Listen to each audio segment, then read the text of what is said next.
Have you ever experienced moments of great happiness only to have it suddenly fade away? Have you wondered why true happiness is so difficult to sustain? Or more importantly, how can we make happiness a constant in our lives? Even more, how can our wisdom help others alleviate suffering, building truly beneficial relationships? Welcome back to the channel, everyone. Today, we will deeply explore the theme, sharing happiness with others relies on awakening. Helping others relieve suffering depends on wisdom. This simple yet profound teaching helps us understand not only the nature of happiness, but also how to use awakening and wisdom to maintain both our own and others' joy and peace. Let's begin with sharing happiness with others relies on awakening. Happiness is something everyone desires, but why is it so fleeting? Most people view happiness as dependent on external circumstances, thinking I am happy only if I have something. Once lost, happiness disappears. True happiness does not rely on external objects but springs from inner awakening. Awakening means understanding the true nature of life, insight into the essence of happiness and suffering. When you realize happiness does not come from external satisfaction, but is a state of mind, you hold the key to happiness.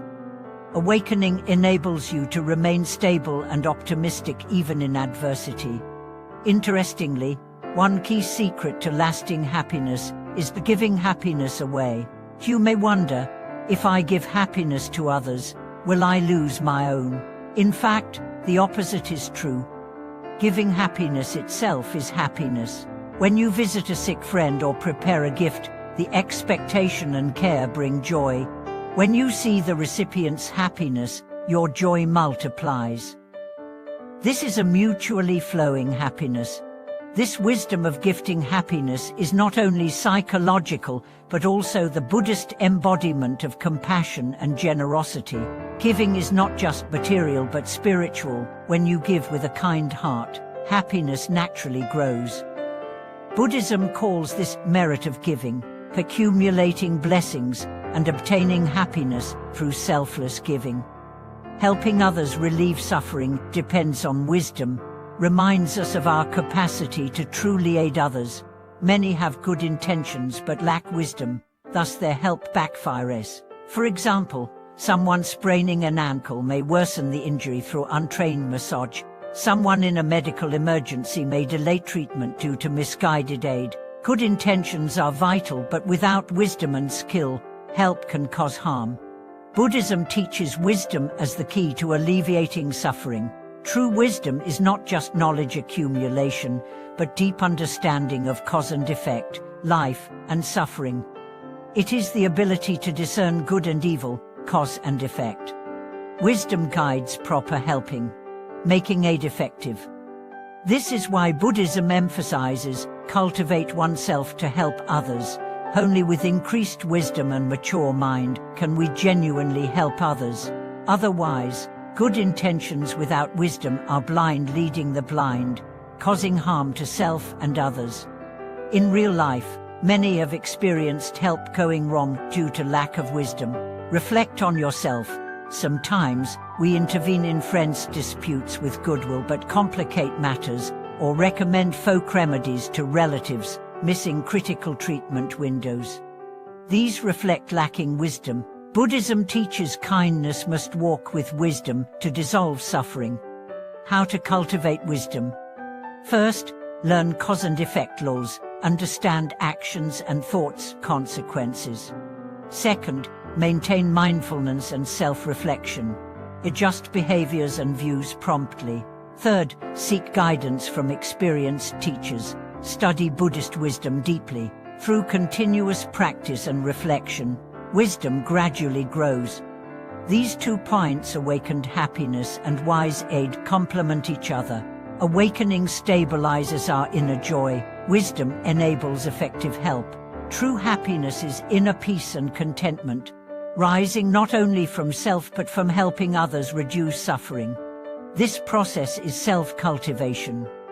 By gifting happiness, we transcend self-centeredness. By helping relieve suffering, we cultivate wisdom and compassion. This is the Bodhisattva path, practicing awakening and wisdom, benefiting all beings and perfecting ourselves. We can also view gifting happiness as a cultivation method. When we care for others, attend to their pain and joy, the barriers in our hearts gradually dissolve, resentment and selfishness lessen, compassion and joy increase. Such a heart state naturally brings lasting happiness. Moreover, if happiness is merely self-contained, it easily turns into greed and attachment, leading to loss and pain when conditions change. But learning to share happiness turns it into a flowing energy that never dries up, continuously renewing. Sharing benefits others and nourishes ourselves. This is life wisdom and social harmony law. A society that shares happiness and helps others is warmer, more stable, and happier. Each person's awakening and wisdom accumulate into societal progress and welfare. I know a friend who suffered career setbacks and depression. Then he began sharing his happiness with others, offering small cares and encouragement. Gradually, he found himself happier, making more friends, living a more meaningful life. His example vividly shows how the combination of happiness and wisdom can transform personal destiny. In Buddhist practice, this wisdom of giving happiness and relieving suffering is a key step in cultivating heart nature. Happiness energizes us, wisdom steadies our path. Only both combined is cultivation complete. We must also realize reality's challenges and hardships. Sometimes happiness is troubled, suffering unavoidable. But these challenges call for greater awakening and wisdom. Awakening lets us see suffering's nature, knowing its impermanence, and that. Thank you so much for watching this video.